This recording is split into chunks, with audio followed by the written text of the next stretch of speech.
शिव शिव शिव शिव शिव शिव शिव शिव शिव शिव शिव தேய்வரை ஓகேவா தம்பி? தேய்வரை நவமி தேதி சொல்லியிருக்கிறார் ஓகேவா? தேய்வரை கண்டுபிடிச்சிட்டிங்களா? தேய்வரை தெரியுதா? இப்போ பெரும்பாலான பிறக்கக்கூடிய குழந்தைகள் போகாமல் கேது ராகனுடைய சாயல் இருக்கிறாங்க. மேக்ஸிமம் ஒரு நாளைக்கு 3 குழந்தைகளை குறித்து கொடுக்குறோம். 3 எல்லாமே இருக்கிறாங்க. அதை குறித்து கொடுக்குற நேரத்தில் நல்ல நேரம் பார்க்குறோம். அவ்வளோதான். ஊர்ச்சந்திர யோகம் இருக்குதா, குருமங்கல யோகான்னு பார்க்குறோம். ஸோ அந்த உத்திரட்டாதி நட்சத்திரம் மீனராசி சொல்லியிருக்கிறாரு. தம்பி பொறுத்த வரைக்கும் உத்திரட்டாதி மீனம் ஓகே. அந்த மீனராசிக்கு அதிபதி குரு தான் உச்சம் அடைஞ்சிருக்கிறாரு. லக்கணம் முரளி சார் கணக்கம் போட்டுக்கலாமா? 6, 8, 10 லக்கணம் எப்படி சார் எடுக்கிறீங்க? கரெக்டாக காலையில் 6 மணிக்கு சூரிய உதயமா? 6, 8, 10 12 வரைக்கும் என்னாச்சு உங்களுக்கு? கடகலக்கணம் வரும். போட்டிங்களா? அதே மாதிரி பார்த்தீங்கன்னா உங்களுக்கு சூரியன் சொல்லியிருக்கிறோம். இந்த இடத்துல சந்திரன் பௌர்ணமி வந்து சந்திரன் உங்களுக்கு வந்து ஆன் பண்ணி தரேன்.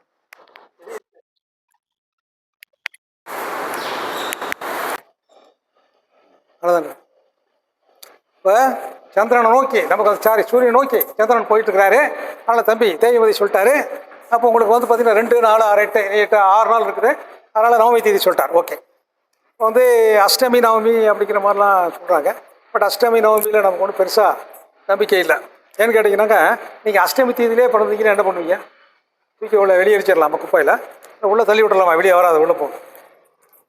அதனால் ஒரு சில பேருக்கு அஷ்டமி நவமி ஓகே. நீங்கள் எந்த தேதியில் பிறந்தீங்களோ எந்த தேதி உங்களுக்கு நல்லா இருக்கோ நீங்கள் எடுத்துக்கலாம். திதியை மட்டுமே பேஸ் பண்ணி எதுவும் செய்ய வேண்டிய அவசியம் கிடையாது. உங்களை பொறுத்த வரைக்கும் உங்களுக்குன்னு ஒரு 4 நட்சத்திரம் இருக்குது.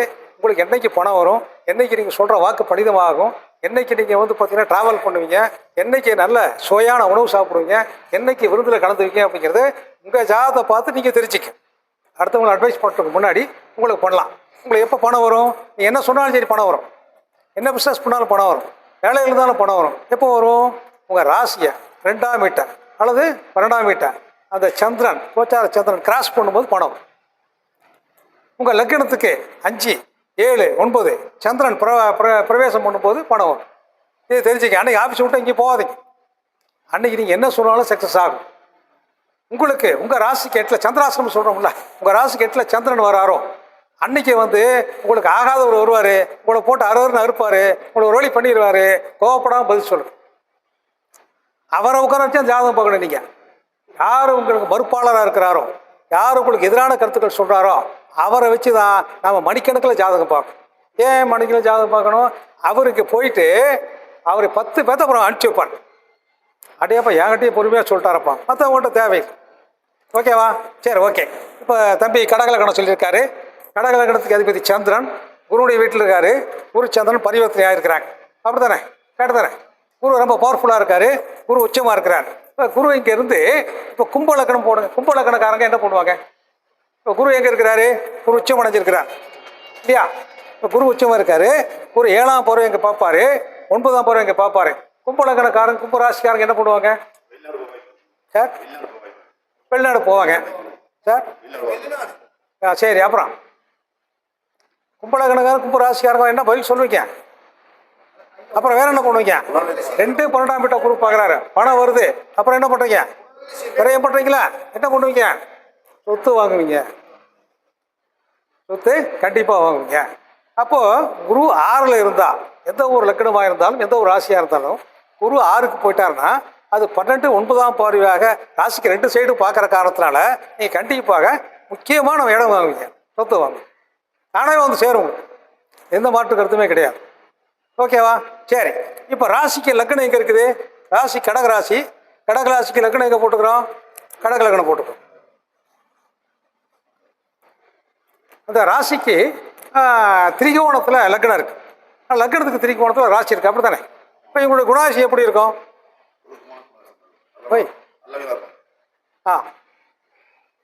அதாவது இந்த கடகலக்கணம் யாராக இருந்தாலும் சரி, எந்த ஒரு ஜாதகமாக இருந்தாலும் சரி, உங்கள் ராசிக்கு உங்கள் லக்னம் திரிகோணத்திலேயோ கேந்திரத்திலே இருந்தால் உங்களுடைய குணாசி எப்படி இருக்கும்?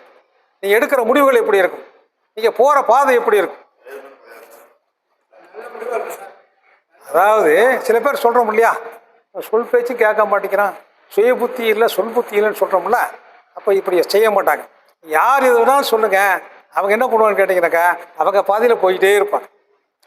அது என்ன பண்ணுவாங்க, போற்றுவோர் போற்றட்டும், புழுதி வாரி தூற்றுவோர் தூற்றட்டும், என் கடன் பணி செய்து கிடப்பதே அப்படின்னு சொல்லிட்டு போயிட்டே இருப்பாங்க. அது பாரதி ராஜா தான் உதாரணம். அவருடைய ஜாதகத்தில் ராசிக்கு கேந்திரத்தில் லக்னம் இருக்கும். யார் சொன்னாலும் கேட்க மாட்டார். ஃபைனல் டிசிஷன் அவர் எடுத்தான்னு கேட்டிங்கன்னா யார் வேணாலும் பாருங்கள், யார் வேணாலும் எந்த அபிப்பிராயத்தை சொல்லுங்கள், அவர் முடிவு இறுதியானது. அப்போ அவங்க எடுக்கக்கூடிய முடிவில் ஒரு ஸ்திரத்தன்மை இருக்கும். அவங்கள பொறுத்த வரைக்கும் அவங்க எல்லாம் கேட்டுக்குவாங்க, பட் மனசு மாற மாட்டாங்க. ஏன்னா வித்தியாசமாக திங்க் பண்ணுறதா அவங்க நினைக்கிறாங்க. அவங்க திங்கிங் வந்து 100% சக்ஸஸ் ஆகும். சரியா, புரிஞ்சு போச்சா? சரி, இப்போ லக்கணம் கடக லக்கணம். லக்கணத்தில் குரு இருக்கிறார். இவங்க வந்து 2ஆம் வீட்டுக்கு சூரியன் அந்த ஜாதகத்தில் வந்து பார்த்தீங்கன்னா 11 இருக்கார். முதல் உணவு எடுத்துக்கலாம், சாப்பாடு. ஒரு லக்கணத்தில் ஒரு ஜாதகத்தில் குரு, அவர் இவருக்கு உச்சம். ஓகேவா? யாருக்கு லக்கணத்தில் குரு இருந்தாலும் அவங்க என்ன பண்ணுவோம் தெரியுங்களா? எப்படி இருப்பாங்க? சாப்பாடு வகையில் எப்படி இருப்பாங்க? இந்த சைவம் அசைவம் சொல்கிறோம் இல்லையா? சைவம், சுத்த சைவம், அசைவம். உங்களை மாதிரி லக்கணத்தில் குரு இருக்கா? உங்களுக்கு இருக்கா? லக்கணத்தில் குரு இருக்கா? அவருக்கு குரு இருக்கா என்னன்னு தெரியல. பட் ஆனால் லக்கணத்தில் குரு இருப்பதே நீங்கள் வந்து உரப்பாக இருக்கிறது காரணம் அல்ல. அது எங்கே இருக்குன்னு கேட்டிங்கனாக்கா, உபய லக்கணத்தில் குரு இருந்தால் உரப்பாக இருப்பாங்க. உபய லக்கணத்தில் குரு இருந்தால், அதாவது அவங்க என்ன பண்ணுன்னு கேட்டிங்கனாக்கா, நீங்கள் சொல்கிற மாதிரி, அதாவது அந்த கொஞ்சம் ஒல்லியாக போகணும் அப்படிங்கிறதுக்காக மருந்து மாத்திரை சாப்பிட்றது, வாக்கிங் ஜாக்கிங் போகிறது பண்ணக்கூடாது. ஏன்னு கேட்டிங்கன்னா அவங்களுடைய குணாசியம், அவங்களுடைய உடலமைப்பு அப்படி தான் இருக்கும். அது மாற்றக்கூடாது. அது மாற்றத்துக்கு மருந்து சாப்பிட்டீங்கன்னாக்கா 15 நாளைக்கு நீங்கள் ஒல்லியாக இருப்பீங்க, 16 நாள் மறுபடியும் குண்டாயிருங்க. அது சொல்ல வேண்டிய சமாச்சாரம். ஏன்னா மருந்து மாத்திரை சாப்பிட்டு மூச்சு திறனில் வந்துடும், அவங்களுக்கு வந்து சைனஸ் ப்ராப்ளம் வரும். ஸோ அதில் நம்ம என்ன பண்ணுவோம்னா அதை அவாய்ட் பண்ணிக்கணும். சரி, நம்ம போன விஷயங்க மாறி போச்சே. இப்போ உணவு சமாச்சாரம். லக்கணத்தில் குரு இருந்தால் அவங்க சைவமா, சுத்த சைவமா, அசைவமா? சைவம், சுத்த சைவம். வேறு மாற்று கருத்து எதாவது இருக்கா? சைவம் தான் சார். கடக சரி, அதாவது வந்து ஒரு கெடா விட்டு விருந்து வைக்கிறோன்னு வைக்க, இவர் கெடா விட்டு பண்ணுவாரா? பண்ணி ஆகணும். என்ன பண்ணுவீங்க? பண்ணி ஆகணும், விருந்து பண்ணி ஆகணும், பந்த கெடா வெட்டி ஆகணும். இவர் வந்து அந்த விஷயத்தில் கலந்துக்க மாட்டார், இவர் தூரமாக இருப்பார், ஆனால் சாப்பிடுவார். உங்களுக்கு இந்த ஜாதகத்தில் சாப்பிட மாட்டார். ஏன்னா புனர்பூசத்திலே குரு இருக்கிறாரு. அந்த குரு புனர்பூசத்தில் இருக்கிற பட்சத்தில், அந்த குரு உச்சமாக இருக்கிற பட்சத்தில் அவர் மேக்சிமம் ட்ரை பண்ணி அவர் சுத்த சைவம் ஆகிடுவார். சைவம், சுத்த சைவம். சில நேரங்களில் சாப்பிடுவோம், சில நேரம் விரதம் இருப்போம். அது சைவம். சாரி, அது வந்து சைவம். அது சுத்தமாகவே இருக்கிறவங்க வந்து பார்த்தீங்கன்னா சுத்த சைவம் சொல்லப்படி. இவங்க குருடி சாரத்தில் குரு வந்து குரு உச்சம் அடைக்கிறவங்களுக்கு சுத்த சைவம் இருப்பாங்க. அவங்க என்ன பண்ணுவாங்க? கெடா விட்டு வந்து கலந்துக்க மாட்டாங்க. அவங்க வீட்டில் கெடா விட்டு நடந்தாலும் கூட அவங்க ஏற்றுக்க மாட்டாங்க. சரி, இப்போ 2ஆம் வீட்டுக்கு அதுக்கு பார்த்தீங்கன்னா அந்த ஜாதகத்தில் 11 இருக்கார். அப்போ என்ன அர்த்தம்? அவர் என்ன சாப்பிடுவார்? எப்படி சாப்பிடுவார்? 2ஆம் வீட்டுக்கு அது யாரா? சூரியனாக இருக்கார். சூரியன் எப்படி இருப்பார்? கூலிங்க இருப்பாரா? எப்போ கொடுத்தாலும் சூடாக தான் சாப்பிடும். சூடாக இல்லைன்னா அவரை போய் சூடு பண்ணுவார். நீங்கள் பண்ணுறீங்களா அப்படி? நானே பண்ணி. இப்போ நம்மளை பொறுத்த வரைக்கும் பார்த்தீங்கன்னா நாம் என்ன, இந்த பிருந்தாவுக்கு ஒரு வார்த்தை கேட்டோம். அதாவது ஜாதகத்தில் வந்து ஒரு ஜாதகத்தில் வந்து 2ஆம் வீட்டுக்கு அதிபதி செவ்வாயாக இருந்தாலும் சூரியனாக இருந்தாலும் அவங்கள பொறுத்த வரைக்கும் அது சூடு இல்லாமல் சாப்பிட முடியாது. சூடு பண்ணால் தான் சாப்பிடுவாங்க. 2ஆம் வீட்டில் சனி இருந்தாலும் 2ஆம் வீட்டில் சந்திரன் இருந்தாலும் பழைய சாப்பாடு சாப்பிடுவோம். என்ன சாப்பாடு சாப்பிட்றீங்கன்னு கேட்டால் இப்படி சொல்லி, ஆமாம் நாம தான் சொல்கிறோம். நீங்கள் சொன்ன பழைய சாப்பாடு ரொம்ப விருப்பமாக இருக்குமா? சரி, 2ல் ராகு இருக்கிறாரு, அவர் என்ன சாப்பிடுவார்?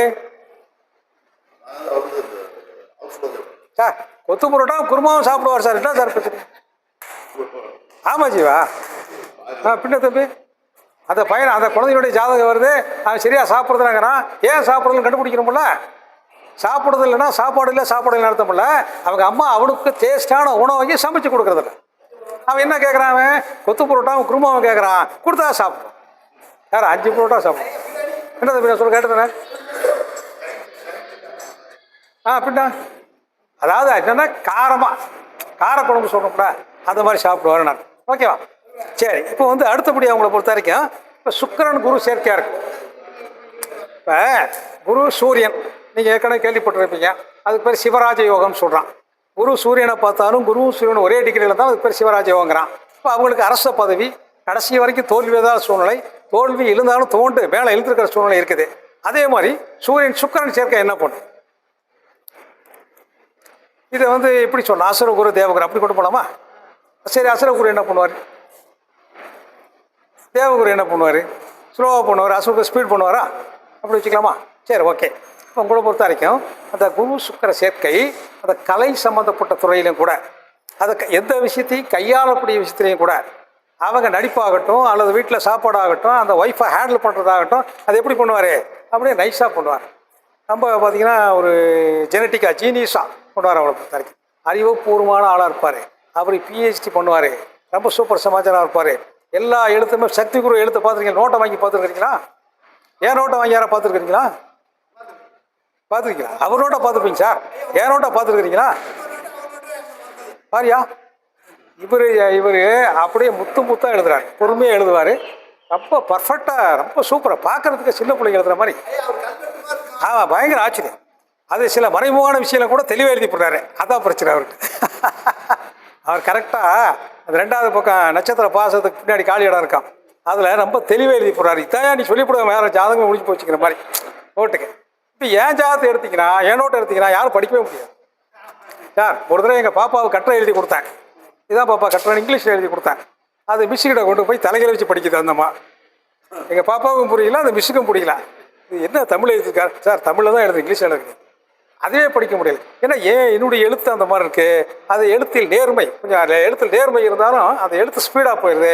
அவர் என்ன பண்ண டைம் எடுத்துக்கிறாரு. எனக்கு டைம் முக்கியம், அவருக்கு டைம் முக்கியம் இல்லை, எழுத்து முக்கியமாக இருக்குது. ஸோ அவர் என்ன பண்ண சூப்பராக எழுதாரு. 2ஆம் பாவம் ஒரு ஜாதகத்தில் குரு சுக்கிரன் சேர்க்கையாக இருந்தால் உங்கள் எழுத்து கை வடிவம் சூப்பராக இருக்கும். உங்களை பொறுத்த வரைக்கும் 2ல் சுக்கிரன் தான். புரியுதா உங்களுக்கு? நான் சொல்ல கேட்டு தானே? சரி, இப்போ விஷயத்துக்கு வந்துடலாம். இந்த ஜாதகத்தை பொறுத்த வரைக்கும் இப்போ கும்ப லக்னத்துக்கு அப்படி சொன்னோம், ஓகே. இப்போ கடக லக்னத்தில் குரு இருக்கிறாரு. குரு வந்து கடக லக்னத்துக்கு பாருங்கள், ஜாதகத்தில் வந்து 7, 8, 9 சனி இருக்கிறார். இப்போ சனி சந்திர சேர்க்கையாக இருக்கு. சனி சந்திரன் அப்படி கொண்டு போகலாம். சனி சந்திரன் சேர்க்கை. சனி சந்திரன் சேர்க்கை என்ன தோஷம் சொன்னீங்க? என்னம்மா இப்போ குடும்ப தோஷம் என்ன பண்ணும்? ஒன்றும் தோஷத்தை சொல்லிட்டு இருக்கிறீங்களா சார்? குடும்ப தோஷம் என்ன பண்ணும்? யார் சொன்னது? சனிச்சந்திரன் சேர்க்கையாக இருக்கணும். 16 வயசுல கல்யாணம் பண்ணிக்கிறேன் சொல்லிட்டு நான் உங்களுக்கு காட்டுமா ஜாதகத்தை? 21 வயசுல கல்யாணம் பண்ணிக்கிறேன் காட்டுமா நான் உங்களுக்கு? 50 வயசுல கல்யாணம் இருக்கேன் அதையும் காட்டுமா உங்களுக்கு? 37 வயசு அவங்க ஒரு தான் அந்த ஜெயந்தி சார். சனிச்சந்திரன் சேர்க்கை. சனி என்பது என்ன? கர்மா. கர்மா என்ன? தொழில். தொழிலை பொறுத்த வரைக்கும் என்ன இருக்கும்? உங்களை பொறுத்த வரைக்கும் சிறப்பாக பண்ணுவீங்க. சந்திரன் சேர்க்கையாக இருந்தால் என்னன்னு கேட்டிங்கனாக்கா, அதாவது சந்திரனுடைய குணாதிசயம் என்ன உங்களுக்கு? மனசு. சனி சந்திரன் சேர்க்கை உங்களை பொறுத்த வரைக்கும் அது போகலாம். அதாவது அது ஒவ்வொரு காரியத்தையும் சொல்கிறேன். சனி அது முதல் சந்திரன் அப்படிங்கிறது மனசு காரகன், தாயார் காரகன், கோபம், குணம், கற்பனை திறன், போக்குவரத்து. இது என்ன பண்ணு கேட்டிங்கன்னா உங்களை பொறுத்த வரைக்கும் அது இயற்கையிலே இருக்குது. உங்களை பொறுத்த வரைக்கும் இந்த சனி என்ன பண்ணு கேட்டிங்கனாக்கா அந்த தொழிலை மட்டும் எடுத்துக்கலாம். இந்த சனிச்சந்திரன் சேர்க்கையாக இருக்கும்போது அதாவது அவங்களால சீக்கிரம் முடிவெடுக்க முடியாது. தான் செஞ்சது சரியாக தவறான்னு சொல்லிட்டு குழப்பிக்கிட்டே இருப்பாங்க. அவனை பொறுத்த வரைக்கும் அது லேட்டாக தான் முடிவெடுப்பாங்க. அதுக்கு முன்னாடி போகிறவங்க ஃபாஸ்ட்டாக போயிடுவாங்க. இப்போ சனிச்சந்திரன் சேர்க்கை எந்த இடத்துல தான் என்ன பண்ணணும்னு சொல்லி கேட்குறாரு. ஒரு ஜாதகத்தில் சனிச்சந்திரன் சேர்க்கை 7ஆம் பாவத்தில் இருந்தால் திருமணம் தடையார். லக்னத்தில் சனிச்சந்திரன் சேர்க்கையாக இருந்தாலும் அவங்கள பொறுத்த வரைக்கும் அது திருமண தடையார். திருமண தடை கிடையாது, ரொம்ப கொஞ்சம் லேட்டாகும், அவ்வளோதான். அப்போ 7ஆம் பாவத்தில் சனிச்சந்திரன் சேர்க்கையாக இருந்தால் இவர் என்ன நேரத்தில் இருக்கிறாரோ அது நேர் எதிரான இடத்துல அந்த பொண்ணு இருக்கும். இந்த பொண்ணு என்ன நேரத்தில் இருக்குதோ அதுக்கு நேர் எதிரான இடத்துல மாப்பிள்ளை இருப்பார், அவ்வளோதான், வேற. இப்போ ஒரு ஜாதகத்தில் பொண்ணோட ஜாதகத்தில் 7ல் சனிச்சந்திரன் சேர்க்கையாக இருந்தால் அந்த பொண்ணு தான் இவர் ஆக்டிவேட் பண்ணிக்கிட்டே இருக்கு. அப்படி தானே? உங்கள் வீட்டில் அப்படி தான் பண்ணுறாங்களா? எல்லா வீட்லையும் அப்படி தான் பண்ணுறாங்க. அப்புறம் பொம்பளைக்கு சொல்கிறது கேட்டு தான் நான். சனிச்சந்திரன் சேர்க்கை இல்லைனாலும் நானும் சக்தி குருவும் எங்கள் சம்சாரம் சொல்கிறது நான் கேட்காதாலும் நம்மளுக்கு ஒரு ஆள் தான். எதுவுமே கேட்குறது. ஸோ அதனால் உங்களை பொறுத்த வரைக்கும் என்னென்னா இப்போ எல்லாமே நடக்குதா இல்லையா? இருக்கிறது நடக்குது இல்லையா? சனிச்சந்திரன் சேர்க்கை வந்து பார்த்தீங்க அப்படின்னா எந்த பாவத்தில் இருந்தால் யோகம் அப்படின்ற ஒரு கான்செப்ட் இருக்கு. இதுக்கு வந்து மூல நூல்கள் இருக்கக்கூடிய விதி. இதை யாருமே நம்ம வந்து பார்க்கறது இல்லை. அதை பார்க்காம வந்து பார்த்தீங்கன்னா அப்படியே சனிச்சந்திரன் தோஷம், புனர்பூ தோஷம் அப்படின்னு தோஷம் ஒரு 4 இடத்துல இருந்துச்சு அப்படின்னா சனிச்சந்திரனுக்கு தோஷம் இல்லைன்னு சொல்லிட்டு சாராவளின்ற ஒரு மூல நூல் சொல்லியிருக்கு. ஓகேங்களா? 3, 6, 10, 11 சனிச்சந்திரன், 3, 6, 10, 11 சனிச்சந்திரன் இருந்தால் தோஷம் கிடையாது, நல்லா இருக்காங்க, சிறப்பாக இருப்பாங்கன்னு சொல்லிட்டு செல்வாக்கோட எல்லா விதமான வசதி வாய்ப்புகளுடன் நல்ல வாழ்க்கை அமையும் அப்படின்னு சொல்லிட்டு சாராவளின்ற நூலில் இருக்கு. நோட் பண்ணி வச்சு மீதி எங்க இருந்தாலும் சார் சொல்ற மாதிரி லக்னத்துல சனி, 7ல் சந்திரன் சனி, சரியில்லைன்னு சொல்லிட்டு அதெல்லாம் கரெக்டாக இருக்குது பர்ஃபெக்டாக. இந்த 4 இடத்துல மட்டும் பார்த்துக்குங்க. நான் பார்த்த வகையில் அனுபவத்தில் சரியா இருக்கு. ஓகேங்க.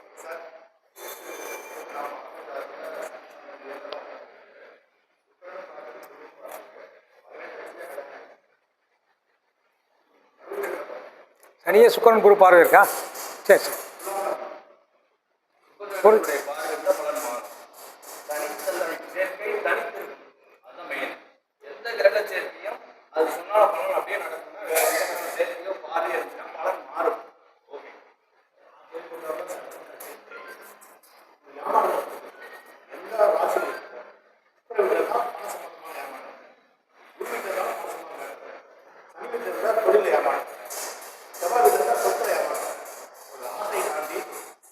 மோசம் பண்ணலாம். சரி ஓகே, அவருடைய கான்செப்ட். சரி ஓகே. இப்போ பார்த்தீங்கன்னா இந்த இடத்துல புதன் பவர்ஃபுல்லாக இருக்கார், இந்த குருவும் பவர்ஃபுல்லாக இருக்கார், புதன் பவர்ஃபுல்லாக இருக்கார். இப்போ இது காலச்சக்கரத்துக்கு 3ஆம் இடம் உள்ளவா? அந்த 3ஆம் பாவம் நம்ம உடல் உறுப்பில் என்ன? காது வைக்கலாமா? காது வைக்கலாமா? கழுத்து சொல்லலாமா? அப்புறம் வேற என்ன சொல்ற? கையை சொல்லலாமா? தோள்பட்டை. அப்புறம் கை விரலுக்குலாம் என்ன சொல்றது? இப்போ இந்த ஜாதகத்தில் பார்த்தீங்கன்னா புதன் பவர்ஃபுல் ஆட்சியாக இருக்கிறார். 3ஆம் பாவத்தில் ஆட்சியாக இருந்தால் அவர் கையை எப்படி கட்டிக்கிட்டு உங்கள்கிட்ட பேசுவார்? இப்படி பேசுவாரா? இப்படி பேசுவாரா? எப்படி பேசுவார்? அது அது அது அது வேறு மிரட்டுறது. அப்படி பேசுவார். ஆனால் மேக்சிமம் அவர் வந்து பார்த்தீங்கன்னா இப்படி தான் பேசுவார், கையை கட்டிட்டு தான் பேசுவார். இன்னும் கேட்டுக்கிட்டே இருப்பார். அதே போது 3ஆம் பாவம் வந்து உங்களுக்கு வந்து சிம்ம லக்னமாக இருந்து 3ஆம் பாவத்தில் இந்த இடத்துல உச்சமாக இருந்தா ஏற்கனவே சொல்லியிருக்கிறோம், மூலத்திரிகை ராசி, அந்த ராசியை பாதிக்கும் புதன். ஸோ அவர் என்ன பண்ணுவார்? கை கட்டிட்டார். சொல்லுங்கள் சார், சொல்லுங்கள் சார், கேட்கலாம் சார், பார்க்கலாம் சார். ஸோ அவருக்கு அந்த இயற்கையில் அந்த அடிமைப்பு வந்துடுது அவங்களுக்கு. இப்போ அவர் எப்படி இருக்கிறாருன்னு சொல்லிட்டு அவர் இப்போ அத்தாவே நம்ம ஜாதகம் புதன் எங்கே இருக்குன்னு கண்டுபிடிச்சிடலாம், லக்னம் என்னங்கிறது கண்டுபிடிச்சிடலாம். அப்போ இந்த ஜாதகத்தில் அந்த புதன் பவர்ஃபுல்லாக இருக்கிறாரு. அந்த பவர்ஃபுல் அந்த புதனுக்கு எத்தனாம் பாவம் அப்படிங்கிறத பார்க்கணும். இப்போ அதே அவனுக்கு தனுசு லக்னமாக இருக்குன்னு வச்சுக்க, அந்த பாட்டு அந்த பொண்ணுக்கு தனுசு லக்னமாக இருந்துச்சு, அது என்ன ஆகும்? அது இப்போ 3ஆம் பாவத்தை மறந்துங்க, 7ஆம் பாவத்தை கணக்கு எடுத்துக்க. புதன் எங்கே இருக்காரு? திருவாதிரையில் இருக்கிறாரா? திருவாதிரை தான் இருக்கணும். ஓகே, திருவாதிரையில் இருக்கிறாரு. அப்போ தனுசு லக்னக்காரங்களுக்கு புதன் திருவாதிரையில் இருக்கிற பட்சத்தில் அது கல்யாணம் எப்படி நடக்கும்? மாறுபட்ட கல்யாணம் நடக்கும். ஒருவேளை புதன் திசையில் கேது புத்தியோ கேது திசையில் புதன் புத்தி நடந்துச்சுன்னா அது காதல் வயப்பட்டு அந்த பொண்ணுன்னு கேட்டிங்கன்னா தன் இனத்தை சேராத வேறு ஒரு இனத்தை சேர்ந்த மணமகனை கல்யாணம் முடியும். அல்லது புதன் அந்தரம் நடந்தாலும் சரி, அந்த பீரியடை கண்டுபிடிச்சிடலாம். அந்த புதன் அந்தரம் நடந்து 7ஆம் பாவத்தில் புதன் அந்தரம் நடந்து அல்லது 12ஆம் பாவம் அந்த புதன் வந்து பார்த்தீங்கன்னா அந்த தசா புத்தி அந்தரம் இதில் வந்து அதில் 12 கண்டக்ட் ஆகிடுச்சுன்னா என்ன ஆகும்? விட்டு ஓடி போயிடும். அப்போ நடக்கிற டைம் அந்த 3 மாதம் நடக்குது. அந்த தனுசு லக்னத்துக்கு 12 பார்த்தீங்கன்னா உங்களுக்கு என்ன இருக்குது? இந்த ஜாதகத்தில் செவ்வாய் அந்தரமும் புத்தி நடக்குது, புதன் திசை நடக்குது. புதன் திசையில் அந்த செவ்வாய் அந்தரம் அல்லது செவ்வாய் புத்தி நடக்குது. அப்படிங்கிற பட்சத்தில் அது கல்யாணம் குருபலன் வந்துச்சுன்னு கேட்டிங்கன்னா கல்யாணம் நடக்கும். அந்த பொண்ணு எப்படி போய் கல்யாணம் பண்ணிக்கும்? இந்த பீரியடில் ஓடி போய் கல்யாணம் பண்ணிக்கும். எப்படி கல்யாணம் பண்ணிக்கும்? மாறுபட்ட கல்யாணம். புரியுதா உங்களுக்கு நான் சொல்கிறேன்? நான் சொல்ல கரெக்டு தானே? ஒரு வாங்கிட்டு வந்துடுறேன், அப்படி வாங்கிட்டு வந்துடுறேன். அடுத்து வேறு ஏதாவது பேசணும்? நீங்கள் பேசுங்க, 1/2 மணி நேரம் 10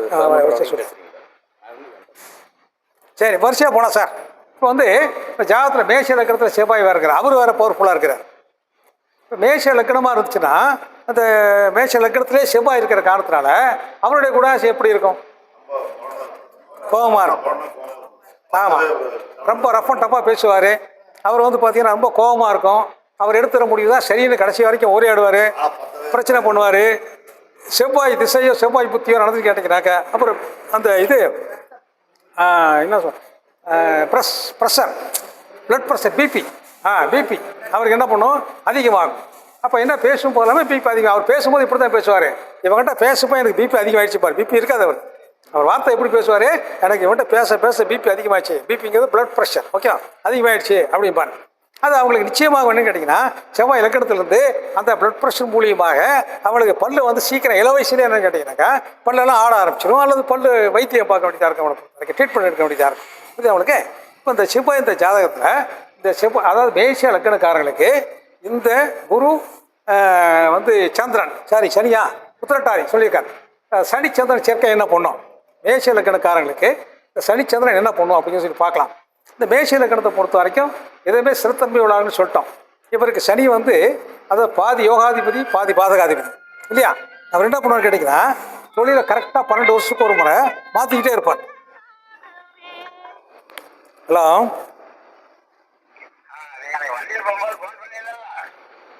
நான் பண்ணுறேங்க, கொஞ்சம் மீட்டிங்கில் அப்புறம் பேசுகிறேன். ரைட்டு, சரியா. அப்போ என்ன அவரை பொறுத்த வரைக்கும் இந்த சந்திரன் அப்படிங்கிறது லக்னத்துக்காக எடுத்துக்கிட்டோம், அந்த சனிக்கிறது உத்திரட்டாதிங்கிறதுக்காக எடுத்துக்கிட்டோம். ஆனால் சனி சந்திர சேர்க்கை ஒவ்வொரு லக்னத்துக்கு என்ன பண்ணுன்னு பேச போகிறோம். அப்படி மேஷ லக்னத்துக்கு பேச போகிறோம். மேஷ லக்னக்காரங்களை பொறுத்த வரைக்கும் சிறத்தன்மை உள்ளவங்களாக இருப்பாங்க. அந்த சனி கர்மாவாக இருக்காரு. சந்திரன் சேர்க்கும்போது பார்த்தீங்கன்னா அந்த தொழில் அவங்களை பொறுத்த வரைக்கும் ஒரு ஸ்டாண்டர்டாக பண்ண முடியாது. அவங்க என்ன பண்ணுவாங்கன்னா அடுத்தடுத்து பிஸ்னஸ் பண்ணிக்கிட்டே போயிட்டே இருப்பாங்க. வேலைக்கு போனான்னு கேட்டிங்கனாக்கா நம்மளை பொறுத்த வரைக்கும் டிரான்ஸ்ஃபர் அதிகமாகிட்டே இருக்கும். அதே மாதிரி பார்த்தீங்கன்னா உங்களுக்கு ஒன்றுக்கு மேற்பட்ட கிரகங்கள் அந்த ஜாதகத்தில் வக்கரத்தில் இருந்துச்சுன்னு கேட்டிங்கன்னா அவர் தொழிலையும் மாற்றுவார், ஊரையும் மாற்றுவார். சனிச்சந்திரன் சேர்க்கை மேஷ லக்னத்துக்கு இவ்வளோ வேலை பண்ணுது. சரி, ரிஷப லக்னத்துக்கு போயிடலாம். இப்போ ரிஷப லக்னத்திலே சனி இருக்காருன்னு வச்சுக்க. ஒரு ஜாதகத்தில் ரிஷப லக்னத்திலே சனி இருக்கார். சனிச்சந்திரன் பேசுவோம், பட் ரிஷப லக்னத்தில் சனி இருக்கார். அவர் என்ன அர்த்தம் உங்களை பொறுத்த வரைக்கும், அவருக்கு நிலபொருள் சேர்க்கை நிறையா இருக்கும், பணம் ரொட்டேஷன் ஆகிட்டே இருக்கும், நிறைய சம்பாதிச்சிட்டே இருப்பார். ஆனால் ஏதாவது ஒரு மனக்கவலையில் இருந்துக்கிட்டே இருப்பார். அப்போ வேலையில் இருக்கிறாரு அப்படின்னு கேட்டிங்கன்னா அவர் என்ன பண்ணுவார்னா விவசாயம் பார்ப்பார். விவசாயம் பார்த்தாருன்னா பிஸ்னஸ் பண்ணுவார். ஒரு வேலையில் இருக்க மாட்டார், 2 வேலை செய்ய அவரை பொறுத்த வரைக்கும் அந்த 2 வேலையுமே அவருக்கு கை கொடுக்கும். இப்போ அந்த சனிச்சந்திரன் சேர்க்கை அவரை பொறுத்த வரைக்கும் என்னென்னா தொழில் ஜீவன ரீதியாக பல தொழில் செஞ்சால் பரவாயில்லங்கிற சூழ்நிலையை உருவாக்க கொடுக்கும் ரிஷப லக்னத்தை பொறுத்த வரைக்கும். அடுத்து நான் மிதுனத்துக்கு போயிடலாம். இப்போ மிதுன லக்னத்தை பொறுத்த வரைக்கும் பார்த்தீங்கன்னா அந்த மிதுனம் ஜெமினி. அவர் மிதுன லக்னக்காரர் ஏற்கனவே வந்து பார்த்தீங்கன்னா அவர் ரொம்ப யோசனை பண்ணிக்கிட்டே இருப்பார். எந்த முடியுமே அவரால் இருக்க முடியாது. அவர் ஆலோசனை கேட்டுகிட்டே இருப்பார். ஒன்று ஆலோசனை லைஃப் பார்ட்னரை கேட்பார், அல்லது பிஸ்னஸ் பார்ட்னரை கேட்பார், அல்லது நம்மள மாதிரி ஜோசியரை கேட்பார். அடிக்கடி ஃபோன் போட்டு கேட்டுகிட்டே இருப்பார். ஏன்னு கேட்டிங்கன்னா அவர் 2 பக்கமும் யோசனை பண்ணுவார். பாசிட்டிவ் யோசனை பண்ணுவார், நெகட்டிவ் யோசனை பண்ணுவார். ஸோ அந்த மிதுன லக்னக்காரனுக்கு 2ஆம் வீட்டுக்கு அதிபதி சந்திரன். அவருக்கு ஃப்ளோட்டிங் மணி தான் இருக்கும், கையில் காசு இருக்காது, சேவிங்ஸ் பண்ண முடியாது, காசு ரொட்டேஷன் பண்ணிக்கிட்டே இருப்பார். அது வந்து அவருக்கு சேவிங்ஸை பற்றி கவலை இல்லை. இப்போ தொழில் ஜீவன ரீதியாக அவர் சம்பாதிக்கிற காசு அதிலேயே போட்டுக்கிட்டே இருப்பார். அவர் சேவிங் பண்ணுங்கிற அவசியம் கிடையாது. அவரை பொறுத்த வரைக்கும் ரொட்டேஷன் இருக்குது, ஃபியூச்சரை பற்றி கவலை இல்லை அவரை பொறுத்த வரைக்கும். ஆகவே ரிஷப லக்னக்காரங்களை சனிச்சந்திரன் சேர்க்கை என்பது அதாவது ஃபியூச்சரை பற்றி கவலைப்படாமல் இன்றைக்கி நிகழ்காலத்தை பற்றி கவலைப்பட்டு அவர் என்ன பண்ணுவான்னு கேட்டிங்கன்னா எவ்வளோ காசு வந்தாலும் பிஸ்னஸ்லேயே போட்டு எஸ்டாப்ளிஷ் பண்ணிக்கிட்டே இருப்பார், மற்றது கவலைப்படவே மாட்டார். ஆனால் அவர் என்ன பண்ணுவார், ரிஷப லக்னக்காரர் எப்போவுமே அவர் தனியாக செய்ய மாட்டார். ஒரு வண்டியில் போனாலும் ஒரு கூட்டாளியை கூப்பிட்டு போவார், நண்பரை கூப்பிட்டு போனார், ஒய்ஃபை கூப்பிட்டு போவார், ஃப்ரெண்டை கூப்பிட்டு போவார், தனியாக போக மாட்டார். தனியாக முடிவு எடுக்க முடியாது அவரால். ஏன்னு கேட்டிங்கனாக்கா பணம் போடுறான் வருதா போதாங்கிறதுக்கே மாதிரி. அதே மாதிரி அந்த மிதுன லக்னக்காரங்களுக்கு ஸ்பெக்குலேஷன் சொல்கிறோம் இல்லையா, அந்த ஷேர் மார்க்கெட்டு அந்த மாதிரி ஆர்பிட் இப்போ வந்திருக்கு உங்களுக்கு. இப்போ அதில் போட்டோன்னு கேட்டிங்கனாக்கா உங்களுக்கு டெய்லி 1000 ரூபா சம்பாதிக்கலாம். அந்த இது சொல்கிறேன், ஆப் சொல்கிறேன், நீங்கள் டவுன்லோட் பண்ணிக்க. ஃப்ரீயாக இருக்குன்னா 1 மணி நேரம் விளையாண்டிங்கன்னா போதும், டெய்லி 1000 ரூபா சம்பாதிக்கலாம். அது அந்த அதிர்ஷ்டத்தை பொறுத்து, உங்கள் ஜாதகத்தில் இருக்கிற அதிர்ஷ்டத்தை பொறுத்து நீங்கள் அது வந்து கூடுதலாக குறைவான்னு பண்ணிக்கலாம். இதை மொபைலில் போட்டு காட்டுறேன் உங்களுக்கு. அதை ஏரோப்ளேன் மாதிரி போகும். டக்குன்னு அந்த பாயிண்ட் நிப்பாட்டிட்டிங்கன்னா 2, 4, 7, 8, 10, 50 ரூபா வரைக்கும் போகும். 50 ரூபா நின்றுக்கும். 10 ரூபாயிலேருந்து 100 ரூபா வரைக்கும் 1000 ரூபா வரைக்கும் நீங்கள் பெட் கட்டலாம். அது ஒரு நாளைக்கு உங்களால் முடியும்னா 1 மணி நேரம் ஸ்பெண்ட் பண்ணிங்கன்னா 1000 ரூபா சம்பாதிக்கலாம். ஓகேவா? அது உங்களுக்கு சொல்லித்தரேன். சரி, ஓகே. அதுக்கப்புறம் பார்த்து பண்ணிங்கனாக்கா இந்த மாதிரி ஸ்பெக்குலேஷன் சொல்லக்கூடிய சமாச்சாரம், மறைமுக வருமானம், கான்ட்ராக்ட், தரவை கமிஷன், ஏஜென்சி, அதே மாதிரி இந்த மாதிரி லாட்ரி, இந்த மாதிரி துறையில் உங்களுக்கு லாட்ரி மறந்துட்டோம். இப்போ வந்து குரு வந்து பார்த்தீங்கன்னாக்கா இப்போ 8ஆம் பார்வையாக யாரை பார்க்குறாரு, கடகலக்கராக பார்க்குறாரு. குரு வந்து பார்த்தீங்கன்னா 7ஆம் பார்வையாக என்ன பண்ணுறேன்னு கேட்டிங்கனாக்கா இந்த ஜாதகத்தில் வந்து மிதுன லக்னக்காரங்களை பார்க்குறாரு. மிதுன லக்னக்காரர்களுக்கு குரு வந்து 8ஆம் வீட்டை பார்த்தாருன்னா கண்டிப்பாக உங்களுக்கு லாட்ரி யோகம் உண்டு, புதையல் யோகம் உண்டு. புதையல்னால் வீட்டுக்கிட்ட பறிச்சிடாதீங்க சார். நான் சொல்லுது இங்கே செய்யக்கூடிய தொழில் மூலியமாக உங்களுக்கு வரும். உச்சம் பெற்ற குரு என்னுடைய 7ஆம் பார்வையாக எந்த லக்னத்தை 8ஆம் வீட்டை பார்க்குறாரோ 8ஆம் வீட்டுக்காரங்களாக இருந்தால் அவங்களுக்கு வந்து அந்த லாட்ரி யோகம் உண்டு. இன்றைக்கி 1% அவ்வளோதான். அப்போ மிதுன லக்னக்காரங்களை பொறுத்த வரைக்கும் மறைமுக வருமானம் என்பது தாராளமாக செய்யலாம். இப்போ கடக லக்னத்துக்கு வந்துடலாம். கடக லக்னத்துக்கு குரு உட்காந்து 7ஆம் பார்வையாக 7ஆம் வீட்டையே பார்க்குறாரு. இப்போ தான் அவர் அண்ணன் சொன்னது கடகலக்கணத்துக்கு குரு தான் இருக்கிற இடத்த விட பார்வை செய்ய இடம் சூப்பராக இருக்கும். இப்போ கல்யாணம் பண்ணுற வயசில் அந்த பொண்ணு இருந்துச்சுன்னா அந்த பொண்ணு கொஞ்சம் உரப்பாக இருக்கும், அந்த பொண்ணு கொஞ்சம் மானரமாக இருக்கும், அந்த பொண்ணு ரொம்ப சுறுசுறுப்பாக இருக்கும், எல்லா வேலையும் தெரிஞ்ச பொண்ணாக இருக்கும், தன்னை அலங்காரம் பண்ணிக்கிறதுல பெருசாக எடுத்துக்காது இல்லையா? எல்லாமே அப்படி தானே கண்ணாடி பார்க்குறோம், தலை செய்யப்படுறோம். அது லேடிஸ் எல்லாம் அவ்வளோ சீக்கிரம் கண்ணாடி விட்டு வெளியே வர மாட்டாங்க. அவங்களே சாட்டிஸ்ஃபை ஆனால் தான் வெளியே ஆக முடியும். அதுக்காக டைம் எடுத்துக்குவாங்க கொஞ்சம். அவங்களே தான் பார்த்துக்குவாங்க, கண்ணாடியில் உங்களை பார்க்க மாட்டாங்க. புரியுதா? அது அத்தனுடைய அது ஒரு இது என்ன சொல்ல அன்னைக்கு சொன்ன குங்குதேர் வாழ்க்கை ஆஞ்சிரை தும்பை காமம் சிற்பாது கண்டது மொழியுமோ பையிலேயே கெளிய நட்பின் உரையுமோ செம்பவும் போயின்னு சொல்கிறார் இல்லையா? அந்த மாதிரியான சமாச்சாரம். ஸோ ஆகையினால உங்களை பொறுத்த வரைக்கும் இப்போ அந்த லக்கணத்துக்கு 7ஆம் பாவம் இப்போ கல்யாண வயசில் அவங்க இருந்தால் ஒருவேளை அவங்க வந்து பார்த்தீங்கன்னா இது வரைக்கும் புத்திர பாக்கியம் கிடைக்கல, அவங்களுக்கு புத்திர பாக்கியம் கிடைக்கல, அவங்களுக்கு புத்திர பாக்கியம் கிடைக்கும். ரெண்டாவது அவங்களுக்கு சொத்து பத்து கிடைக்கக்கூடிய வாய்ப்பு நிறையா இருக்குது, அவன் கெப்பாசிட்டியை பொறுத்து. இப்போ அந்த கடக ராசிக்காரங்களுக்கோ கடக லக்கணக்காரங்களுக்கோ அந்த சந்திரன் சனி சேர்க்கையாக இருந்தால் என்ன பண்ணும் அப்படின்னு கேட்டிங்கன்னாக்கா இவங்களை தான் கொஞ்சம் பாதிக்கும்.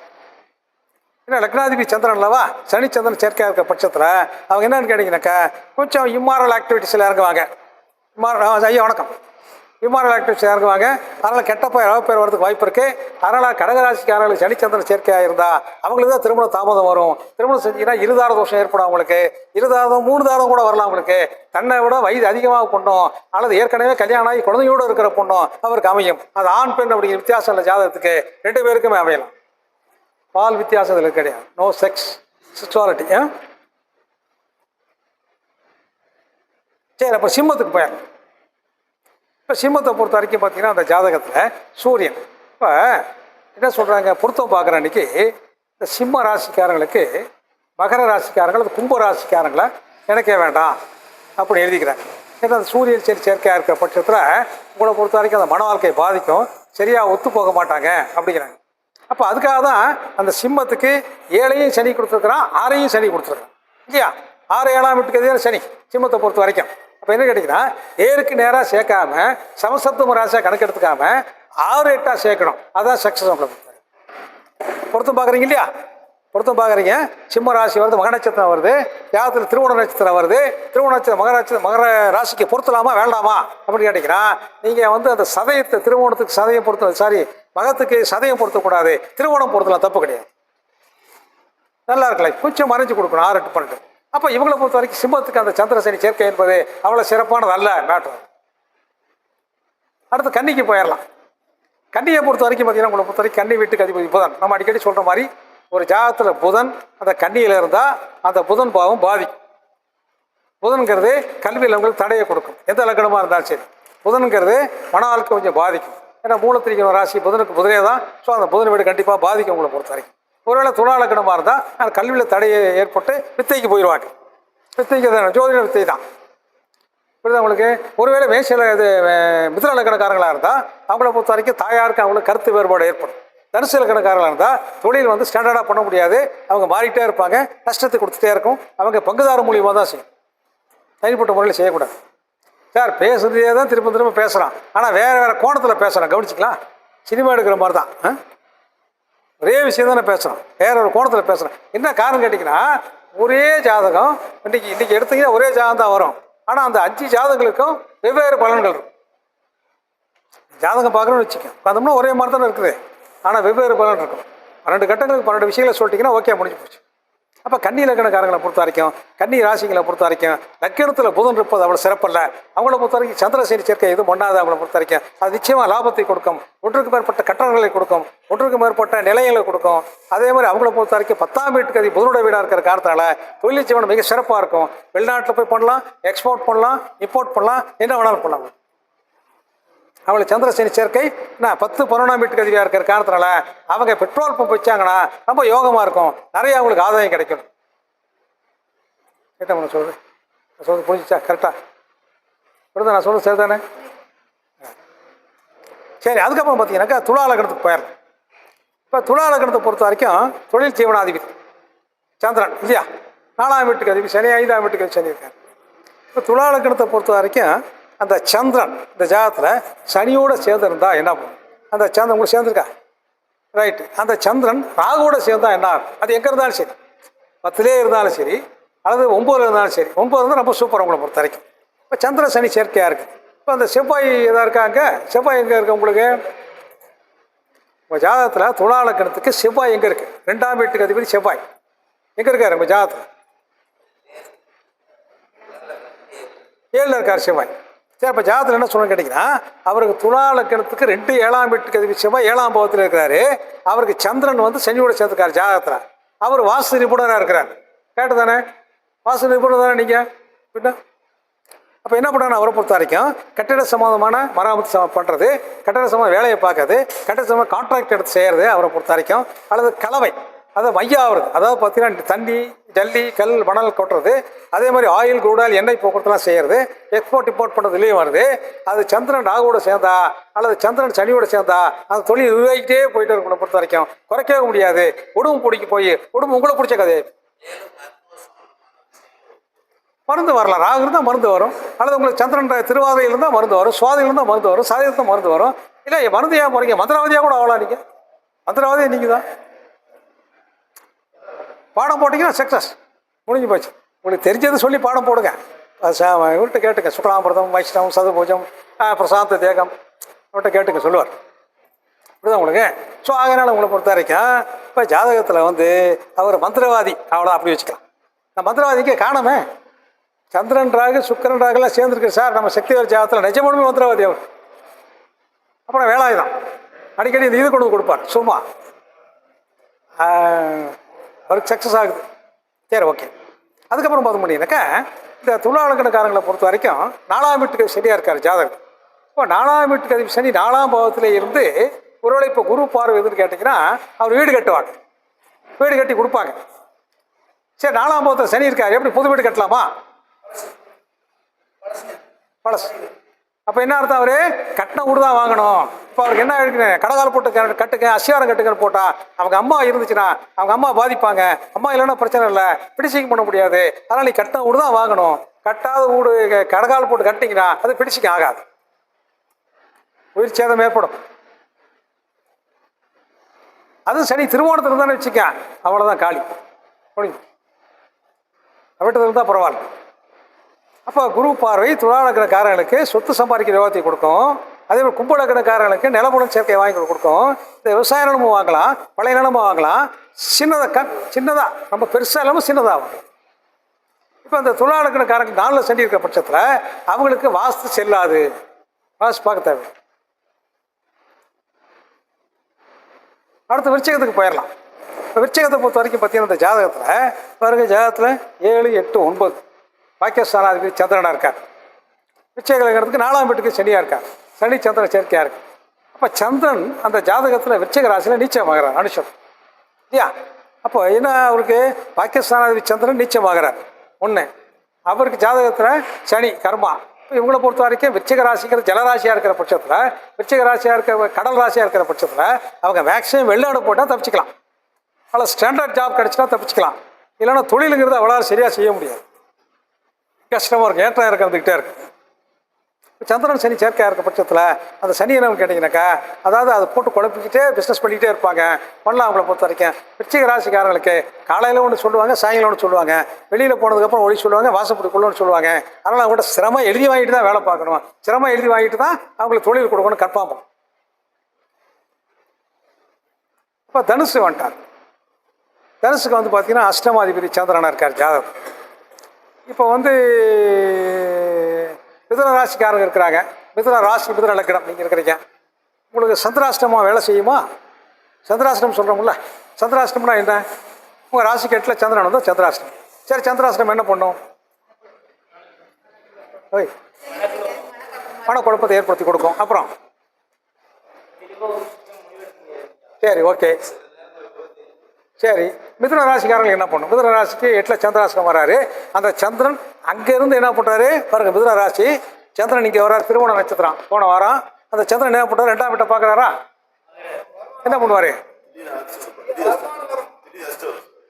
பணம் கொடுப்பார் சார். கரெக்ட். அங்கே ஒரு கணேஷ் உட்காந்துருக்காங்க கவுடி. இவருக்கு சந்திராசனம் பண்ணிக்கு ஆஃபீஸ் விட்டு எங்கேயே போக மாட்டாருங்க. பணம் எங்கே வருதோ அங்கே தான் கணேஷ் உடனே போய் நிற்பா. அப்படி 10,000 20,000 பாக்கெட்டில் போய் வச்சு ஒரு காசு காட்டுங்க, எவ்வளோ வச்சுக்கிங்கன்னு பாக்கெட்டில் எப்போவுமே பார்த்தீங்கன்னா 2 லட்சம் வச்சுருப்பாரு அவர். சார் ஒரு ஜாதகத்தில் ஆ ஆ இப்போ என்ன ஆகுது? சந்திராசிரமம் சொல்லுது, அலைய சொல்லுது, வேலையை பார்க்க சொல்லுது, ஒரே வேலையை பல நேரத்தில் செய்ய சொல்லுது, பல வேலையை ஒரே இடத்துல செய்ய சொல்லுது, ஆனால் பணத்தை கொடுக்குது. சரி, அடுத்து தம்பி மனக்குழப்பத்தை சொன்னார். மனக்குழப்பம் நிச்சயமாக வரும், மனக்குழப்பம் வராது. நீங்கள் வந்து அதை ஒவ்வொரு வேலையும் தள்ளி விட்டுக்கிட்டே இருந்தீங்கன்னா மனக்குழப்பம் வரும் உங்களை பொறுத்த வரைக்கும். ஆனால் சந்திராசிரமம் உங்களை பொறுத்த வரைக்கும் உங்கள் ராசிக்கு வந்து பார்த்தீங்கன்னா ஒரு வேலை நீங்கள் கடக ராசியாக இருக்கிறீங்க. இந்த கடக ராசிக்கு 8ல் சந்திரன் வராரு, செவ்வாயினுடைய சாத்தில் வராருன்னா கண்டிப்பாக உங்களுக்கு சிறு விபத்து ஏற்படுத்தி கொடுப்பாரு. சிறு விபத்துனா வீட்லேயே பார்த்தீங்கன்னாக்கா சேவ் பண்ணிங்கன்னா லேசாக காயம் பண்ணிக்குவீங்க, அல்லது ஏதாவது அந்த தலைவாசலை போய் இடிச்சுக்குவீங்க. சின்னதாக சந்திராசிரமம் காட்டும், அதுக்காக பயந்துக்கூடாது, நீ போட்டு வேலையை பார்த்துட்டே இருக்கும். இப்போ அந்த சந்திராஷ்டமம் என்பது அதை 2ஆம் வீட்டை அவங்க ராசிக்கு சந்திராஷ்டம் தனஸ்தானத்தை பார்த்தான்னு கேட்டிங்கன்னா அந்த சந்திராஷ்டமம் மணிக்கு பணம் வரும், அவ்வளோதான். சந்திராஷ்டமம் கிடையாது. இப்போ வேலை ஜாஸ்தியாக கொடுக்குறாரா, பணம் கொடுக்காம இருப்பாரப்பா. ஒரு நாளைக்கு 3000 கொடுக்கணும், பொழுதுக்கு வேலை பார்த்தா நான் ஆகணும். ஒரு நாளைக்கு 300 ரூபா வேலை பார்க்குறவங்க கஷ்டப்படுறோம், 3000 வேலை பார்க்க கஷ்டப்பட்டாங்க. ஒரு மேனேஜர் வந்தார், பையன் என்ன சார் பேங்க் வேலைக்கே சேர்த்து விட்றீங்களான்னு கேட்டான். ஐயே பேங்க் வேலையே வேணாங்க அப்படிங்கிறாரு. என்னங்க சமாச்சாரம்னு சொல்லி கேட்டால் அவர் சொல்கிறாரு, காலையில் 9 ராத்திரி 9 வரைக்கும் வேலை வாங்கிட்டே இருக்கிறாங்க. சம்பளம் எவ்வளோங்க? ஒரு நாளைக்கு 3000 ரூபா, 1 லட்ச ரூபா, லீவு எல்லாம் சேர்த்து 3. ஒரு நாளைக்கு 3000 சம்பளம் கொடுக்குறோம், வேலை வாங்காமல் இருப்பானா? சரி, கேஷியர் என்ன சார் பண்ணுறாரு? அவன் 5:30 மணிக்கு போயிடறான் சார், மோசமானார். அவருக்கு எவ்வளோ சார் சம்பளம்? 40,000 ரூபா. ஆச்சா, நீங்கள் சம்பளத்தை குறைச்சிக்க, 5:30 மணிக்கு போங்க. சம்பளம் வேணும்னா வேலை பாருங்க, தானே தத்துவம் கான்செப்டு. இப்போ அந்த மேனேஜர் ஒரு வேலை, ஒரு நிர்வாகி அல்ல அட்மினிஸ்ட்ரேட்டர் அல்ல எக்ஸிக்யூட்டிவ் ஆஃபீஸர் அல்ல எக்ஸிக்யூட்டிவ் இன்ஜினியர், இவங்களுக்கு சந்திராஷ்டம் வந்துச்சுன்னா அன்னைக்கு பூரா பொழுது கத்திக்கிட்டே கிடப்பாங்க, எந்த வேலையும் செய்யணும். ஹெச்ஆர் சொல்கிறோம்ல, நிர்வாகி எக்ஸிக்யூட்டிவ் இன்ஜினியர் இருக்காருன்னு வச்சுக்கோங்க, எக்ஸிக்யூட்டிவ் மேனேஜர் இருக்கிறாரு, டிவிஷனல் மேனேஜர், இவங்கெல்லாம் பார்த்தீங்கன்னாக்கா மீட்டிங் போட்டு கதையாக கத்திக்கிட்டே இருப்பாங்க. ஏன்னா கவர்மெண்ட் வந்து டார்ச்சர் பண்ணிகிட்டே இருப்பாங்க. ஸோ அந்த சந்திராசிரமம் என்பது அவங்க செய்யக்கூடிய வேலையை பொறுத்து, வேலை பொழுவையும் பணத்தையும் கொடுக்குது. அதை கண்டுபிடிச்சிங்கன்னா போதும். அதாவது வர்ற பார்ட்டிக்கு, நீங்கள் ஜாதகம் பார்க்குற பார்ட்டிக்கு சந்திராசிரமம் இல்லாமல் இருக்கணும், அவ்வளோதான். உங்களுக்கு சந்திராசிரமம் இருக்கலாம். சரி, அதுக்கப்புறம் பார்த்த முடியுதுக்க மகரத்துக்கு போயிடலாம். மகரத்தை பொறுத்த வரைக்கும் பார்த்தீங்கன்னா இந்த ஜாதகத்தில் 7ஆம் வீட்டுக்கு சந்திரனாக இருக்கார். அப்போ கடகத்துக்கு என்ன சொன்னமோ அதே போல தான் மகரத்துக்கு. என்னன்னு கேட்டிங்கன்னா இந்த மகர ராசிக்காரங்களுக்கு, இந்த கும்ப ராசிக்காரங்க பார்த்தீங்கன்னாக்கா ஒரு வேலையை கொஞ்சம் ஸ்லோவாக செய்வாங்க, ஆனால் நேர்த்தியாக செய்வாங்க, கரெக்டாக செய்வாங்க, ஒன்று மாற்றம் கிடையாது. இப்போ சந்திரன் சேர்ந்துருந்துச்சுன்னா அதாவது சின்ன மிஸ்டேக் ஆனால் கூட அந்த பேப்பரை கிழிச்சிட்டு மறுபடியும் எழுதலாம். என்ன சொல்கிறீங்க? லக்கணத்தில் சுக்கரம் இருந்தாலும் அவங்க என்ன பண்ணுவாங்க கேட்டிங்கன்னாக்கா அது கொஞ்சம் மிஸ்டேக் ஆச்சுன்னா அதை கிழிச்சு விட்டு வேறு பக்கம் எழுதுவாங்க. லக்கணத்தில் சுக்கரம் இருந்தாலும் லக்கணத்தில் சந்திரன் இருந்தாலும் அவங்கள பொறுத்த வரைக்கும் பார்த்தீங்கன்னா அது சுத்தமாக இருக்கணும், நீட்டாக இருக்கணும்பாங்க. அவன்கிட்ட காசு புரண்டிகிட்டே இருக்கும், பணம் வந்துகிட்டே இருக்கும். அது அந்த ஒரு நோட்டு செலவாக பற்றி கவலை இல்லை, அந்த நோட்டை கிழிச்சு வேறு நோட்டு வாங்கிடும். அப்போ அந்த லக்கணம் மகர லக்கணத்தில் சனி இருந்து கேட்டிங்கன்னா அவங்க என்ன பண்ணுவாங்க, அதையே அடிச்சு எழுதிட்டு இருப்பாங்க தம்பி மாதிரி. அப்படி தான் பண்ணுறாங்க. ஒரே பேப்பர் எடுத்து 3 தடவை அடிச்சுட்டு மறுபடியும் அதிலே எழுதுறாரு. புரியுதா உங்களுக்கு? ஸோ ஆகனால இப்போ லக்கணத்தில் சனி இருக்கிறதுக்கு 7ல் சனி இருக்கிற வித்தியாசம் இருக்குது. லக்கணத்தில் சனி இருக்கிறது பார்த்தீங்கன்னா கொஞ்சம் சுத்தமாக இல்லைனாலும் தொடச்சி விட்டு அப்படி படுத்துக்குவாங்க, ஒன்றும் பிரச்சனை கிடையாது. லக்கணத்தில் சுக்கம் இருந்துச்சுன்னா அவங்க என்ன பண்ணுவாங்க, அதை கொஞ்சம் அவங்க போய் படுக்கிற நினச்சாலும் போய் உட்காந்து நினச்சாலும் தொடச்சி தான் உட்காருவாங்க. ஏற்கனவே 10 பேர் உட்காந்து சீட்டாக இருந்தாலும் அவங்க ஒரு தொடப்பாங்க. அப்போ அந்த நீட்னஸ் அப்படிங்கிறது தேவைப்படுது. லக்கணத்தில் சரி தான் நீட்னஸ் தேவையில்லை, அவங்க இருக்கிற இடம் சரியாக இருந்தால் போதுங்கிற மாதிரி அவங்க நினச்சிப்பாங்க. ஆனால் தொழில் நேர்த்தியாக இருப்பாங்க, கரெக்டாக செஞ்சுட்டே இருப்பாங்க. கும்பராசிக்காரங்க இருக்காங்க பார்த்தீங்களா, அதாவது அவங்கள பொறுத்த வரைக்கும் அவங்களே சொல்லிக்கிட்டே இருப்பாங்க, நான் தான் பெரிய ஆள், நான் கரெக்டாக செய்கிறேன், நான் நேர்மையாக செய்கிறேன் அப்படிம்பாங்க. நாம் பின்னாடி கமெண்ட் அடிச்சுட்டு இருப்போம். பட் இருந்தாலும் பரவாயில்ல, அவங்கள பொறுத்த வரைக்கும் அவங்க விஷயத்தில் அவங்க கரெக்டாக இருப்பாங்க. சந்திரன் 4ஆம் வீட்டுக்கு இருக்கிற ஜாதகத்தில் சந்திரன் 4ஆம் வீடும்போது அவங்கள யாராவது சின்னதாக ஒரு சொல்லிட்டோம்னாக்கா ரொம்ப கஷ்டப்படுவாங்க, ரொம்ப வருத்தப்பட்டுக்குவாங்க, ரொம்ப வந்து டென்ஷன் ஆகிடுவாங்க. இப்போ துளாராசிக்காரன் துளாரக்காரங்க என்ன வேணாலும் சொல்லிக்க பரவாயில்ல, நாங்கள் சாப்பிட்டா போயிடும்.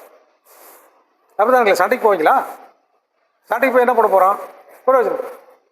அடுத்து வந்து பார்த்தீங்கன்னா மீனம். உங்களுக்கு சண்டைக்கு போய் என்ன பண்ண போகிறீங்க? சண்டைக்கு போகிறதுனால எந்த பிரயோஜனம் கிடையாது. ஆனால் மேஷ லக்கணமாக இருந்து அல்லது லக்கணத்தில் எந்த லக்கணமாக இருந்தாலும் செவ்வாய் இருந்தால் கண்டிப்பாக சண்டைக்கு போவோம். ஏன் தெரியுமா? நியாயத்துக்காக சண்டைக்கு. அந்த நீங்கள் நியாயம் அப்படிங்கிற வார்த்தை மாறும்போது கோவம் வரத்தாச்சு. பிடிச்ச சார்னா பரவாயில்ல, பிடிச்சிக்கலாம், சும்மா இருப்பீங்களா? 2 விட்ட மாட்டீங்க அப்படின்னா சகஜம், நம்மளுக்கு நடைமுறை. அடுத்து மீனம். மீன லக்னத்துக்கு சந்திர சனி சேர்க்கையாக இருக்குது அப்படின்னா 5ஆம் வீட்டுக்கு அதிபதி. மீன லக்னம் மீன ராசிக்காரர்களுக்கு 5ல் சந்திரன் இருந்தாலும் சந்திர சனி சேர்க்கையாக இருந்தாலும் எந்த மாதிரி குழந்தைங்க பிறப்பாங்க? 5ஆம் வீடு புத்திரஸ்தானம், 5ஆம் வீடு பூர்வீகம், 5ஆம் வீடு புத்திஸ்தானம், 5ஆம் வீடு பார்த்தீங்கன்னா புகழ், 5ஆம் வீடு கீர்த்தி, 5ஆம் வீடு வெற்றி, 5ஆம் வீடு உங்களுக்கு இசை, ஞானம், புகழ். இப்போ 5ஆம் பாவத்தில் புத்திர பாயத்தை கேட்குறேன். இத்தனை விஷயத்தில் புத்திர பாயத்தை கேட்குறேன். அந்த மீன லக்னக்காரர்களுக்கு சந்திரன் சனி சேர்க்கையாக இருந்தாலும் சரி, சந்திரன் வந்து நல்லா பவர்ஃபுல்லாக இருந்தாலும் சரி, என்ன குழந்தை பிறக்கும்? ஆனா பெண்ணா? அப்படி பெண் குழந்தை பிறக்குன்னு சொல்கிறார் ஜீவா. சொல்கிறது கரெக்டாக அவரு?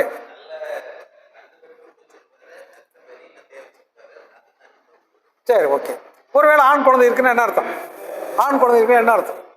ஆண் குழந்தை இருக்குன்னு சொல்கிறார் சார், பெண் குழந்தை இல்லைங்கிறார். இப்போ நீ என்ன கேட்கணும்? மிஸ் பண்ணிட்டீங்க, மிஸ் ஆகிடுச்சு. நீங்கள் ஸ்ட்ராங்காக இருக்கணும். அரசே வணக்கம் வணக்கம் வணக்கம்.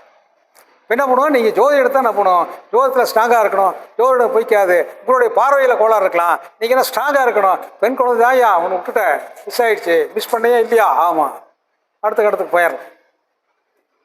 அப்போ நீங்கள் தான் ஸ்ட்ராங்காக இருக்கணும். நீங்கள் சொல்கிற சொல்லு கரெக்டாக இருக்கும். சரி, மீன லக்னக்காரனுக்கு 5ல் சந்திரன் இருக்கார். அவர் எதில் ஃபேமஸ் ஆவார்? இசை துறையை ஃபேமஸ் ஆவார். நாதஸ்வரம், இசைக்கலைஞர், தமிழ் வித்வான், பாட்டு, இயல், இசை, நாடக, நாட்டியம், போக்குவரத்து, இந்த விஷயத்தில் ரொம்ப ஃபேமஸ் ஆகும். உள்ளே நுழைஞ்சவொன்னே அடிச்சு நடிக்கிறோம். ஒரு ஃபோட்டோகிராஃபராக இருக்கார், வீடியோகிராஃபராக இருப்பார், அந்த விஷயத்தில் பேர் சொல்லக்கூடியவராக இருப்பார். ஒரு எடிட்டராக இருக்கிறாரு. அவர் பத்திரிகை எடிட்டராகவும் இருக்கலாம், சினிமா எடிட்டராகவும் இருக்கலாம், அல்லது வீடியோ எடிட்டராகவும் இருக்கலாம். அவர் என்ன பண்ணுவார்னா ரொம்ப நேர்த்தியாக ஒவ்வொரு விஷயத்தையுமே பார்த்தீங்கன்னா உங்களுக்கு பிடிக்கிற மாதிரி எடிட் பண்ணி கொடுப்பார். பிடிக்கிற மாதிரி எடிட் பண்ணுவார். பார்த்தாவே கொஞ்சம் அட்ராக்ஷனாக. அது சினிமாவில் பார்த்தீங்கன்னா தெரியும். ஒரு பாட்டில் பார்த்தீங்கன்னா இடுப்பு கிளற மாதிரி இருக்கும், கண்ணை கிளற மாதிரி இருக்கும், குறும் போட்டுற மாதிரி இருக்கும். அது எடிட்டிங்.